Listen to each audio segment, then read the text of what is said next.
Hello hi welcome नमस्ते, मेरा नाम ऋतिक और आज हम फिर से बात करेंगे एक और इंटरेस्टिंग कंसेप्ट के बारे में। तो ये वीडियो इग्नू के उन बच्चों के लिए मोस्ट इंपोर्टेंट होने वाली है जिनके पास सब्जेक्ट है इंटरमीडिएट माइक्रो इकोनॉमिक्स फर्स्ट या फिर वो सेमेस्टर 3 का एग्जाम देने वाले हैं, जिनके पास सब्जेक्ट है BECC 105, ये सब्जेक्ट कोड है आप लोगों का, ठीक है। तो उनके लिए वीडियो काफी इंपॉर्टेंट होने वाली है। और अब हम बात करेंगे लेसन नंबर फर्स्ट के एक और मोस्ट इंपॉर्टेंट कंसेप्ट के बारे में।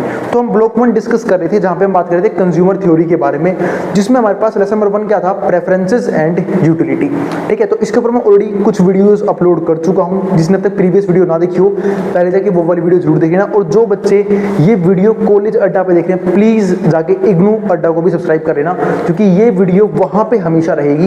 यानी कि इग्नू वालों के मैंने एक नया चैनल बनाया है इग्नू अड्डा, तो वहां पे जाके आप जो है सब्सक्राइब जरूर कर लेना, ठीक है। और वहीं पे जाके आपको जो है फ्यूचर में इग्नू की वीडियोस मिला करेंगे। फिलहाल मैं दोनों चैनल पे डाल रहा हूं, लेकिन बाद में जो है ना कॉलेज अड्डा से मैं इन वीडियोस को क्या कर दूंगा, प्राइवेट कर दूंगा।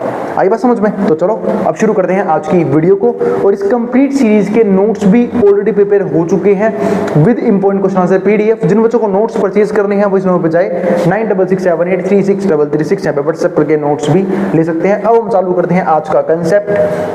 तो हम बात कर रहे थे यूटिलिटी के बारे में, यानी कि आज हमें बात करनी है किस चीज के बारे में, यूटिलिटी के बारे में। तो अब तक हम डिस्कस कर चुके हैं कि प्रेफरेंसेस क्या होता है, इंडिफरेंस कर्व क्या होता है ना। लास्ट वीडियो में समझाया था मैंने कि इंडिफरेंस कर्व क्या होता है, उसकी प्रॉपर्टीज कौन कौन सी होती हैं। अब हम बात करेंगे यूटिलिटी और यूटिलिटी का इंडिफरेंस कर्व से क्या रिलेशन है, थोड़ा सा ये हम डिस्कस करने की कोशिश करेंगे आज की वीडियो में। तो पहले समझते हैं यूटिलिटी का वर्ड का मतलब क्या होता है। इसको हिंदी में क्या बोलते हैं, उपयोगिता। उपयोगिता का मतलब क्या है कि हम अलग अलग कंज्यूमर होने के पॉइंट ऑफ व्यू से हम अलग अलग गुड्स को और अलग अलग सर्विसेज को डेली लाइफ में कंज्यूम करते हैं, है ना।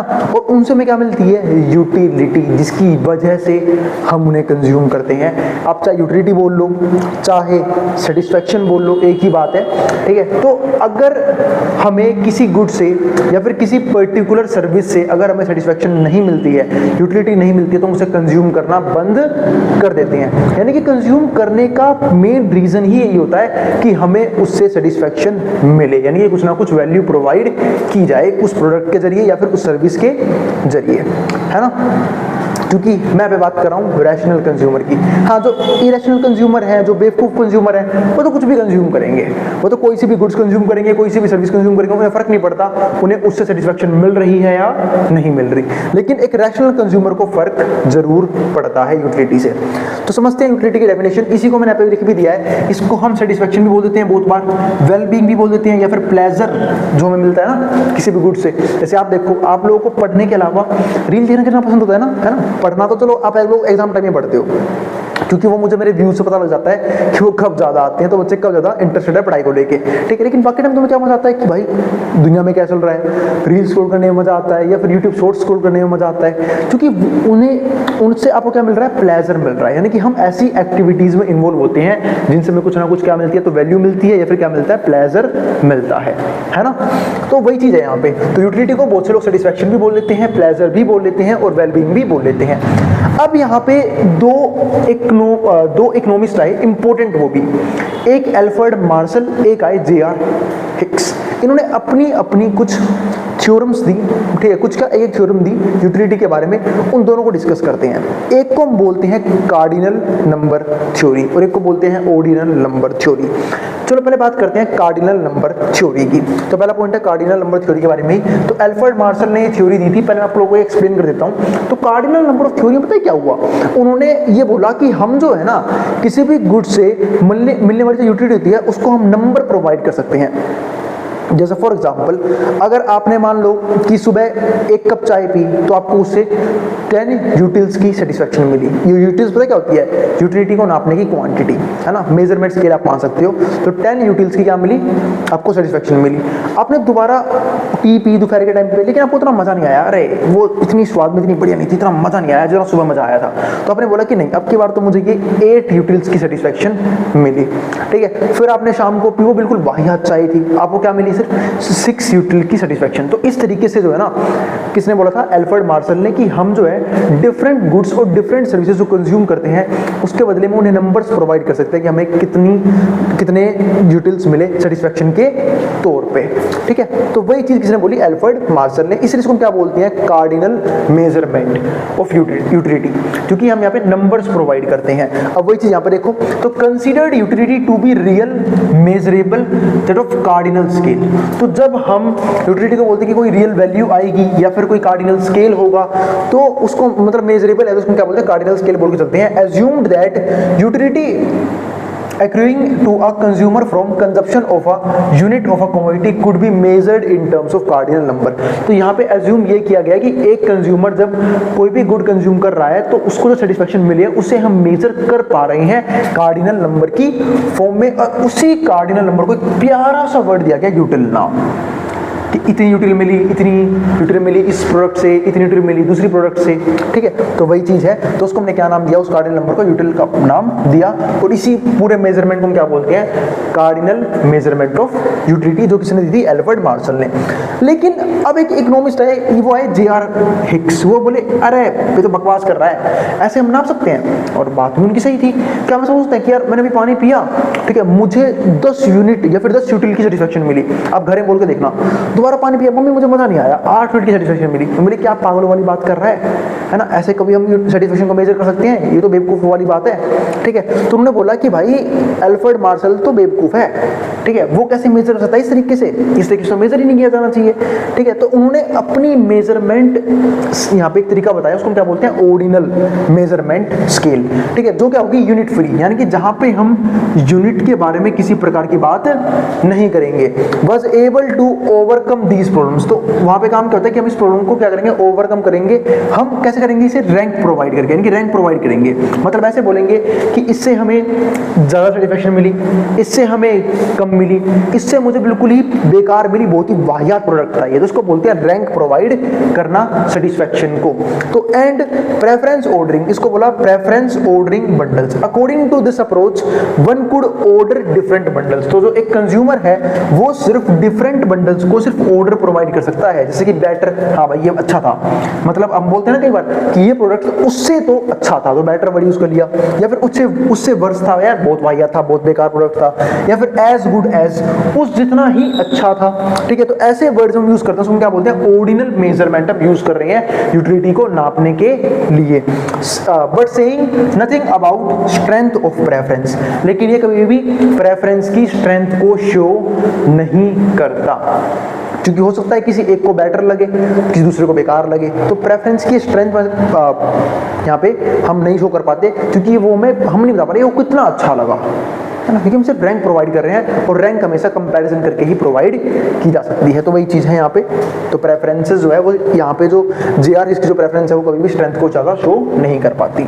तो ये हमारे पास दो इंपॉर्टेंट मेजरमेंट का तरीका था यूटिलिटी को नापने का। अब बढ़ते हैं आगे अगले टॉपिक की तरफ, जिसका नाम क्या है, यूटिलिटी फंक्शन एंड प्रेफरेंसेस। अब यूटिलिटी फंक्शन और प्रेफरेंसेस क्या होते हैं ये समझते हैं। तो अ यूटिलिटी फंक्शन U, अब एक यूटिलिटी फंक्शन है U defines the level of utility. ये दिखाता है यूटिलिटी का लेवल, दिखाता है अटेन्ड बाय अ कंज्यूमर, जो एक कंज्यूमर अटेन कर सकता है। मतलब एक कंज्यूमर जो कोई भी प्रोडक्ट को यूज कर रहा है या फिर कोई सर्विस यूज कर रहा है, तो उसे कितनी यूटिलिटी मिल रही है उसको कंज्यूम करने पे, as a function of amount of commodity consume by him. ठीक है, क्यों कितना अमाउंट की उसे यूटिलिटी मिल रही है उसको हम एक फंक्शन में नाप लेते हैं कि भाई U1 हमारे पास क्या है, वो फंक्शन है, और U x, y, यानी कि x, y हमने यहाँ पे दो गुड्स मान लिए, दोनों को यूज करने पे एक कंज्यूमर को कितनी सेटिस्फेक्शन मिल रही है उसको हम नाप सकते हैं इस फंक्शन के जरिए। यानी कि जब हम उसे एक मैथमेटिकल इक्वेशन की फॉर्म में दिखा देते हैं उसे हम क्या बोलते हैं, फिर यहाँ पे यूटिलिटी फंक्शन बोल के चलते हैं। अब यहाँ पे देखो, where x and y represent the quantities, तो ये x और y रिप्रेजेंट कर रही है क्वांटिटीज को of commodity consume by the consumer, कि कंज्यूमर दो अलग अलग गुड्स की कितनी कितनी क्वांटिटी कंज्यूम कर रहा है, and U1 is the utility level, और U1 क्या है, वो यूटिलिटी लेवल जो कंज्यूमर को मिल रहा है, यानी कि वो सेटिस्फेक्शन जो कंज्यूमर को मिल रहा है। A number obtained from consuming commodity bundle, जो उसे कंज्यूम करने से मिल रहा है, तो मैंने बोला ना वो कहाँ से ऑब्टेन हुआ है, जब वो गुड्स को यूज कर रहा है, फिर सर्विस को यूज कर रहा है, तो इसको हम बोलते हैं यूटिलिटी फंक्शन का कंसेप्ट। ठीक है, तो ये चीज थी यहाँ पे। अब आगे बढ़ते हैं। अब आगे बढ़ने का सिंपल मतलब है, हाँ यहाँ पे एक बात और डिस्कस कर लूँ, यूटिलिटी फंक्शन तो बता चुका मैं आप लोगों को।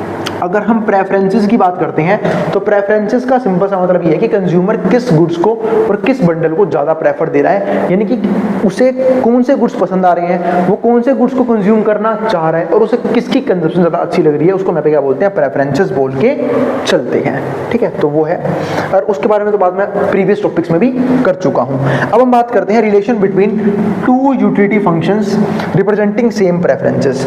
अगर दो यूटिलिटी फंक्शन सेम प्रेफरेंस को रिप्रेजेंट कर रहे हैं तो उनके बीच में क्या रिलेशन है वो समझते हैं। तो considering two utility function u and v, हमने यहाँ पे दो फंक्शन मान लिए, दो यूटिलिटी फंक्शन, एक का नाम u, एक का नाम v, they both will represent same preference. अगर वो सेम प्रेफरेंस रिप्रेजेंट कर रहे हैं तो ऐसा जब भी पॉसिबल होगा if and only if there exist a strictly increasing function f, अगर वो फंक्शन स्ट्रिक्टली इंक्रीजिंग है, यानी कि जो v है वो क्या है, हमारे पास एक fu का फंक्शन है, ठीक है, और fu का डेरिवेटिव ग्रेटर देन 0 है। जिन लोगों ने मैथ्स पढ़ी है और जिन्होंने कंसेप्ट पढ़ा है एक मैथ्स के अंदर इंक्रीजिंग डिक्रीजिंग का, उन्हें पता होगा कि हम एक फंक्शन को इंक्रीजिंग जब बोलते हैं जब उसका डेरिवेटिव ग्रेटर देन 0 होता है, यानी कि डेरिवेटिव का आंसर पॉजिटिव होता है, और अगर गलती से डेरिवेटिव का आंसर नेगेटिव है या फिर लेस देन 0 है, इस बात का मतलब ये है कि फंक्शन डिक्रीजिंग है। और उसने यही बोला यहाँ पे कि अगर दो अलग अलग यूटिलिटी फंक्शन अगर सेम प्रेफरेंस शो कर रहे हैं, इसका मतलब वो फंक्शन हो ना हो स्ट्रिक्टली इंक्रीजिंग होंगे, वरना ऐसा पॉसिबल नहीं है। तो ये एक इंपॉर्टेंट चीज थी, ये भी ध्यान रखना, एग्जाम में क्वेश्चन आ सकता है इस चीज के ऊपर। अब बढ़ते हैं आगे। आगे क्या, utility function and indifference curve की यूटिलिटी फंक्शन का इंडिफरेंस कर्व से क्या रिलेशन है। यूटिलिटी फंक्शन की बात मैं कर चुका, यहाँ बात करी थी मैंने, ठीक है, कि जहाँ पे एक्स और वाई दो अलग अलग कोमोडिटीज की क्वांटिटी है जो एक पर्सन कंज्यूम करके सेटिस्फेक्शन लेता है या फिर यूटिलिटी गेन करता है, ठीक है। लेकिन बात है कि भाई उसका इंडिफरेंस कर्व से क्या रिलेशन है। भाई इंडिफरेंस कर्व क्या होते हैं, अगर आप लोगों को याद होगा पिछले टॉपिक में तो मैंने क्या समझाया था कि इंडिफरेंस कर्व भी दो गुड्स की ऐसी कोमोडिटीज को दिखाते हैं जहां पे एक कंज्यूमर इंडिफरेंट हो जाता है, क्योंकि हर एक कॉम्बिनेशन पे उसे क्या मिल रहा होता है, सेम लेवल का सेटिस्फेक्शन मिल रहा होता है ना। इसके बारे में मैंने बात करी थी।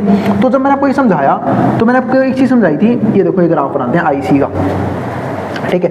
तो ये हमारे पास IC1, IC2, IC3 and IC4। तो अगर आप लोगों को याद हो तो मैंने यहाँ पे एक प्रॉपर्टी में बात भी करी थी कि हायर IC हमेशा हायर सेटिस्फेक्शन को शो करता है ना, क्योंकि आप जितनी ही IC के जितने बड़े लेवल पे जाओगे ना, कंज्यूमर उतने ज्यादा गुड्स कंज्यूम करना शुरू कर देता है। और हमने एक चीज पढ़ी थी जिसका नाम क्या था, मोनोटोनिक प्रेफरेंस। मोनोटोनिक प्रेफरेंस, और मोनोटोनिक प्रेफरेंस का मतलब ये होता है कि एक कंज्यूमर जितने ज्यादा गुड्स को कंज्यूम करेगा वो अपने आप को उतना ही सेटिस्फाइड फील करता है। वही चीज यहाँ पे है कि IC4 पे सबसे ज्यादा क्या है, सेटिस्फेक्शन लेवल, IC3 पे IC4 से कम सेटिस्फेक्शन लेवल है, IC2 पे दोनों से ही कम सेटिस्फेक्शन लेवल है, और IC1 पे सबसे कम सेटिस्फाइड फील कर रहा है कंज्यूमर। क्यों? क्योंकि यहाँ पे वो सबसे कम गुड्स कंज्यूम कर पा रहा है, यहाँ पे इससे ज्यादा IC3 पे IC2 और IC1 ज्यादा गुड्स कंज्यूम कर रहा है, और IC4 पे सबसे ज्यादा गुड्स और सर्विस कंज्यूम कर रहा है। वही चीज यहाँ पे है, यही रिलेशन होता है यूटिलिटी फंक्शन के बीच में और इंडिफरेंस कर्व के बीच में, कि जितना ज्यादा कंज्यूमर हायर IC को रीच करता चला जाएगा, कंज्यूमर का सेटिस्फेक्शन लेवल उतना ही बढ़ता चला जाएगा, या फिर यूटिलिटी उतनी ज्यादा ही मिलती चली जाएगी, ठीक है। तो ये कंसेप्ट था IC का और यूटिलिटी फंक्शन का, ठीक है। और ये कहीं ना कहीं जो हर एक IC में जो पॉइंट आएंगे ना, वो कहीं ना कहीं यूटिलिटी फंक्शन को ही शो कर रहे होते हैं। अब बढ़ते हैं अगले टॉपिक की तरफ, इसलिए मैंने इसे ज्यादा एलैबोरेट नहीं किया क्योंकि मैं समझा चुका था। मैंने आपको ऐसे समझा दिया कि क्या चीज होती है, क्या रिलेशन होता है यूटिलिटी फंक्शन और इंडिफरेंस कर्व के बीच में। अब बढ़ते हैं आगे, अगले पॉइंट की तरफ चलते हैं। तो मार्जिनल यूटिलिटी MU, अब समझते हैं MU का कंसेप्ट क्या होता है, यानी कि मार्जिनल यूटिलिटी का कंसेप्ट क्या होता है। अब हम सब जानते हैं एक प्रोड्यूसर, ये तो है नहीं है ना कि किसी कमोडिटी की एक यूनिट कंज्यूम करेगा फिर रुक जाएगा, ऐसा तो नहीं है ना। वो बार बार अलग अलग यूनिट कंज्यूम करता रहता है, यानी कि लगातार कुछ यूनिट कंज्यूम करता रहता है। तो जब भी एक कंज्यूमर, ठीक है, एडिशनल यूनिट कंज्यूम करता है किसी भी गुड्स की, किसी भी सर्विस की, तो उससे मिलने वाली सेटिस्फेक्शन को, यानी कि जो एडिशनल यूनिट कंज्यूम करने की सेटिस्फेक्शन उसे मिल रही है, ठीक है, उसे हम क्या बोलते हैं, मार्जिनल यूटिलिटी बोल के चलते हैं। ठीक है, इसको थोड़ा और से समझाता हूँ। सपोज करो आप मार्केट में गए, है ना, आप मार्केट में गए और वहाँ पे गर्मा गर्म छोले समोसे मिल रहे थे, है ना, और आपने बोला कि अरे भाई साहब क्या वाह लाजवाब खुशबू आ रही है, खाने का मन कर रहा है। आप गए, कईयों के जी में तो पानी भी से आ गया होगा, है ना, तो आप लोग गए और आप लोग वहाँ पे खाने बैठ गए। तो आप लोगों ने पहली प्लेट खाई, ठीक है, आपको सेटिस्फेक्शन मान लेते हैं, फिलहाल मैं यूटिल्स के अकॉर्डिंग ले रहा हूँ, तो आपको मान लो 50 यूटिल का सेटिस्फेक्शन मिला, ठीक है, 50 यूटिल का मिला सेटिस्फेक्शन मिला, ठीक है। अब इसके बाद आपने जब दूसरी प्लेट खाई तो आपको मिला 40 यूटिल का सेटिस्फेक्शन, 40 यूटिल का सेटिस्फेक्शन। सेटिस्फेक्शन कम क्यों हुआ? जब पहले प्लेट पे 50 यूटिल्स था तो दूसरे प्लेट पे भी 50 यूटिल्स ही रहना चाहिए था। पैसे हमने सेम खर्च किए हैं, सेटिस्फेक्शन भी सेम लेवल का होना चाहिए था, पर ऐसा नहीं होता, क्योंकि मेरे भाई यहाँ पे एक लॉ काम कर रहा होता है, law of diminishing marginal utility, यानी कि अगर आप किसी भी गुड्स की क्वांटिटी को लगातार कंज्यूम कर रहे हो तो उससे मिलने वाली सेटिस्फेक्शन कम होती रहती है। ऐसा होता है या नहीं होता? बिल्कुल होता है। जब कोई भी चीज, कोई भी प्रोडक्ट, कोई भी गुड, कोई भी सर्विस पहली बार कंज्यूम करते हो, कितनी हाई लेवल की एक्साइटमेंट रहती है ना दिमाग में कि अरे यार मजा आ जाएगा, जो चीज मुझे मिल जाएगी। लेकिन जब आपको जैसे चीज मिलेगी, धीरे धीरे आपके दिमाग में या फिर आपकी नजरों में उससे मिलने वाली सेटिस्फेक्शन कम होती रहेगी, है ना। जैसे कि अब देखो, जब आपने पहली बार मार्केट में गए, पहली बार क्या मतलब मार्केट में गए और आपने देखा कि अरे छोले समोसे मिल रहे हैं, हमको बड़ा मजा आया देख के, और आपने पहली प्लेट खा ली। अब आपका जो स्वाद था ना, आपको टेस्ट चाहिए था, आपको मिल चुका है, आपका मन भर चुका है, आपने दूसरी प्लेट मंगवाई सिर्फ और सिर्फ अपने पेट भरने के लिए, क्योंकि टेस्ट तो आपने कर लिया है। तो आपको उस लेवल का मजा नहीं आएगा जिस लेवल का पहली प्लेट से आएगा, ठीक है। तो इसी को बोलते हैं law of diminishing marginal utility, ठीक है। और इसका मैं एक और एग्जांपल देता हूं, पहले इससे पहले समझते हैं मार्जिनल यूटिलिटी यहाँ पे है क्या। तो मार्जिनल यूटिलिटी अगर मैं इस केस में बात करूं तो पता है कितना आएगा, 40, क्योंकि मार्जिनल यूटिलिटी का मतलब ये होता है कि जब आप किसी भी गुड्स की, किसी भी सर्विसेज की एडिशनल यूनिट को यूज कर रहे हो तो उससे मिलने वाली एडिशनल सेटिस्फेक्शन कितनी है, तो वो 40 है। और कोई अगर आपसे यहाँ पे टोटल यूटिलिटी पूछे तो कितनी बोलोगे? 50 पहली प्लेट से, 40 दूसरी प्लेट से, जमा करना सबको आता ही होगा ना, कितना आंसर आएगा? 90। तो 90 हमारे पास क्या होगा? TU का आंसर होगा इस केस में, है ना, 90 यूटिल्स, 90 यूटिल्स। तो ये हमारे पास क्या होगा? इसका आंसर होगा, ठीक है। अब आगे समझते हैं इस चीज को। तो ये तो उम्मीद है आपको यहाँ तक तो क्लियर हो गया कि भाई TU कितना था, MU कितना था। और हाँ, अगर लॉ ऑफ डिमिनिशन आपको एक और एग्जांपल समझाऊं तो मैं एक, जैसे आपने देखा होगा कई बार हम खेल के आते हैं, वर्कआउट करके आते हैं, है ना, में कितना प्यास लगी होती है, तो उस टाइम पे आपने जब पहले गिलास का पानी पिया होगा, यानी कि आपको जब बिल्कुल पानी की बिल्कुल तरफ लगेगी, भाई पानी दे दो, बिल्कुल डिहाइड्रेट रखा हूँ मैं, है ना। तो जब आपने पहली बार पानी पिया होगा, पहला गिलास पानी पिया होगा, ठीक है, तो आपको सर्टिफिकेट कितना मिला होगा पहली गिलास से? तो आप बोलोगे भैया चलो मान लेते 10 यूटिल्स। तो क्या आप जब दूसरी गिलास का पानी पियोगे, यानी कि जब आपने बोला कि भाई अभी मेरी प्यास मुझे नहीं है, मेरे को एक गिलास पानी और चाहिए, क्या सेम लेवल का सेटिस्फेक्शन मिलेगा? आप बोलोगे बिल्कुल नहीं। क्यों नहीं मिलेगा? क्योंकि आपका जो उसका मेन काम था ना, प्यास का जो गिलास सूख रहा था, वो तो काम कर दिया पहले गिलास ने। अब दूसरे गिलास से आप सिर्फ अपना मन भरोगे, है ना, तो उससे मिलने वाली सेटिस्फेक्शन हो सकती है आपको 8 यूटिल्स की मिले, यानी कि कंफर्म है पहले वाले से कम की मिलेगी, ठीक है। तो ये चीज़ होती है। तो उम्मीद है आपको समझ आ गया मार्जिनल यूटिलिटी का मतलब क्या होता है। चलो अब इसको फॉर्मूले से भी समझ लेते हैं, बाकी मैं छोटे के लिए तो समझा चुका हूँ कि होता क्या है, ठीक है। तो it is change in total utility, ये चेंज होता है टोटल यूटिलिटी के अंदर, resulting from a small change in quantity of one of the commodity. कि अगर आपने किसी भी एक प्रोडक्ट की, यानी कि किसी भी एक गुड की, चाहे वो X की हो चाहे Y की हो, अगर आपने उसकी क्वांटिटी में थोड़ा सा भी चेंज कर दिया, स्मॉल सा भी चेंज कर दिया, तो उसकी वजह से आपकी टोटल यूटिलिटी कितने से चेंज हो रही है, इसको हम क्या बोलते हैं, मार्जिनल यूटिलिटी बोल के चलते हैं। ठीक है, तो one of the commodities consumed holding constant of the quantity of other commodity. पर एक चीज ध्यान रखना, आप उस टाइम पे दूसरे प्रोडक्ट की जो कमोडिटी है ना, क्वांटिटी है, उसको क्या कर रहे हो, कांस्टेंट रख रहे हो। यानी कि सपोज करो आपके पास दो गुड्स है एक्स और वाई, तो आपने सिर्फ एक की कंजप्शन को बढ़ाया, दूसरे को आपको क्या रखना है, कांस्टेंट रखना है। अगर आप एक्स ज्यादा कंज्यूम कर रहे हो तो आपको देखना है कि एक्स की वजह से सेटिस्फेक्शन किस लेवल पे राइज हो रहा है, यानी कि मार्जिनल यूटिलिटी कितनी आ रही है। ठीक है, और अगर आप वाई को बढ़ा रहे हो तो आप एक्स को कांस्टेंट रखोगे, तो वाई की वजह से सेटिस्फेक्शन कितना बढ़ रहा है। अब उसके लिए हमारे पास यहाँ पे दो फॉर्मूले आते हैं, एक आता है mu x का, marginal utility of x, limit x tends to 0। एक मिनट वेट करना, ठीक है, एक मिनट। चलो अब आगे देखते हैं। हाँ, तो आगे बात कर रहा था, तो बात करते हैं mu x की, तो मार्जिनल यूटिलिटी ऑफ x, तो इसका फॉर्मूला क्या बना, limit x delta x tends to 0। ठीक है, और ये लिमिट का कंसेप्ट मैथ्स वाले ज़्यादा रीड कर पाएंगे, इसलिए मैंने पहले थ्योरेटिकल पार्ट समझाया है, फिर से फॉर्मूला समझाना है मुझे। तो इसको बोलते हैं du अपॉन dx। अभी हम mu x निकाल रहे हैं, mu x यानी कि मार्जिनल यूटिलिटी ऑफ x, यानी कि x की जब हमने x की क्वांटिटी में जब चेंज किया तो उसकी वजह से कितनी एडिशनल यूटिलिटी हमें गेन हुई, तो उसमें चेंज आएगा डेल्टा x टेंड्स टू 0, और डेल्टा u यानी कि यूटिलिटी में कितना चेंज आया, x की वजह से। इसको ऐसे पढ़ते हैं, ठीक है, कि u में चेंज x की वजह से, यूटिलिटी में चेंज आया x की क्वांटिटी को चेंज करने की वजह से। इसको अगर आप पूरे फुल फ्लैश फॉर्मूले में तो इस तरीके से लिखेंगे हम इसे, limit delta x tends to 0 u x plus delta x, क्योंकि आप x में चेंज कर रहे हो, y में कोई चेंज नहीं आया तो y को हमने क्या कर दिया, फिक्स कर दिया। ठीक है, और माइनस में कर देंगे इनिशियल क्वांटिटी, क्योंकि चेंज हम ऐसे कैसे निकालते हैं कि भाई जो चेंज आया वो यूटिलिटी लिखो और जो पुराने वाली यूटिलिटी है वो माइनस कर दो। जैसे मैंने, अगर मैं बात करूं आप लोगों से, अगर आपको चेंज निकालना है तो आप चेंज कैसे निकालोगे, सपोज करो, जैसे मैं आपको एग्जांपल देता हूं, जब हमने यहाँ पे समोसा खाया था एक प्लेट, तो जब पहला प्लेट खाया तो हमें कितनी मिली, 50 यूटिल्स, बाद में खाया 40 यूटिल मिली थी, लेकिन टोटल में कितनी हो गई, 90 यूटिल्स। तो चेंज कितने का आया टोटल यूटिलिटी में, तो पहले टोटल यूटिलिटी सिर्फ 50 थी, फिर कितनी हो गई, 90 हो गई, तो 90 में से 50 को माइनस कर दो। यहां से मैं आपको एक चीज और समझाता हूं, वो क्या, कि mu का फॉर्मूला पता है क्या होता है, TUN माइनस में TUN माइनस 1, यानी कि TUN बाद वाली क्वांटिटी और TUN माइनस 1 उससे जस्ट पहले वाली क्वांटिटी आप माइनस कर दो, आपका m मार्जिनल यूटिलिटी निकल जाएगा। तो वही चीज यहाँ पे है, ठीक है। तो limit delta x tends to 0, ये हमारा क्या बन गया, फॉर्मूला बन गया, और अपॉन में क्या रहेगा, डेल्टा x, ये u का रह गया ऊपर। सेम ऐसे ही अगर आपको निकालना है मार्जिनल यूटिलिटी ऑफ y, तो limit y delta y tends to 0, ठीक है, du अपॉन dy, क्योंकि अब की बार यूटिलिटी में चेंज आ तो रहा है, पर किसकी वजह से, y की कमोडिटी में चेंज की वजह से।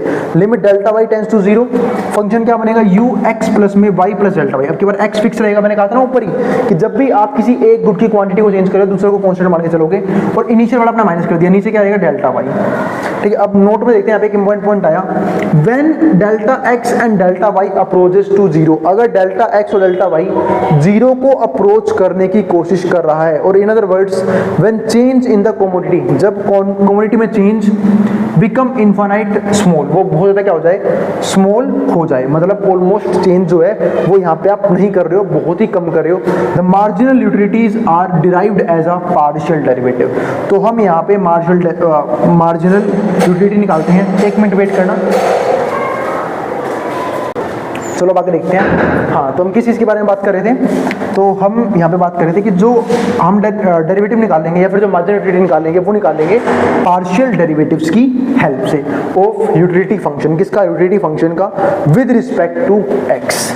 Case of mu x with respect to y in case of mu y, ठीक है, और y के शेड्यूल में करेंगे जब हम mu y के बारे में बात करेंगे। तो वो चीज़ आप यहाँ समझ लेते हैं फटाफट फॉर्मूले में, कि अगर आप मार्जिनल यूटिलिटी ऑफ x निकाल रहे हो तो आप पार्शियल डेरिवेटिव करोगे, ठीक है, x के रिस्पेक्ट में, और अगर आप मार्जिनल यूटिलिटी y निकाल रहे हो तो पार्शियल डेरिवेटिव करोगे y के रिस्पेक्ट में, ठीक है। तो बस ये थोड़ा सा फॉर्मूला था, पर ये होगा जब डेल्टा x और डेल्टा y अप्रोचेस टू 0, यानी कि वो बिल्कुल 0 के करीब है, या फिर उसमें हम चेंज जो है वो बहुत ना के बराबर कर रहे हैं, यानी कि बहुत मिनिमम सा चेंज है, इनफाइनाइट स्मॉल चेंज है, ठीक है। अब आगे देखते हैं, वैसे टॉपिक तो खत्म हो गया यहाँ तक का, ठीक है। हाँ, तो यहाँ तक हमारा जो टॉपिक है वो फिनिश हो गया है। अब बस मात्र कुछ कंसेप्ट्स और बाकी हैं फर्स्ट चैप्टर के, ठीक है। उम्मीद है आपको जो है चैप्टर समझ में आ रहा है। फिर भी किसी भी तरह की क्वेरी लगे, कोई भी डाउट लगे, आप कमेंट बॉक्स में कमेंट कर देना, मैं उन क्वेरीज को सोल्व करने की पूरी कोशिश करूंगा आने वाली वीडियोज़ में, ठीक है। और अगर भाई वीडियो पसंद आई तो चैनल को सब्सक्राइब भी कर देना, ठीक है। उन बच्चों में शेयर भी कर देना जिनमें उसका एग्जाम होने वाला है, और प्लीज़ जाके इग्नू अड्डा को सब्सक्राइब कर देना, ठीक है। क्योंकि कॉलेज अड्डा, अगर आप ये वीडियो कॉलेज अड्डा पर देख रहे हो तो इसको थोड़ा सपोर्ट भी कर देना, और उन बच्चों में शेयर भी कर देना जो आपके दोस्त वगैरह क्या हो इग्नू में पढ़ रहे हो, ठीक है, ताकि उनकी भी हेल्प हो जाए, ठीक है। और बाकी तो आप लोग कोई दिक्कत तो आप क्वेरी बता सकते हो कमेंट बॉक्स में, ठीक है। अब जिसको जो उतारना उतार सकता है, मैं हट रहा हूँ बोर्ड के सामने से। अब हम मिलेंगे अगली वीडियो में जहाँ हम बात करेंगे इसके कुछ छोटे मोटे टॉपिक्स के बारे में जो हमारे रह गए हैं। अब जिसको जो उतारना है वो उतार सकता है।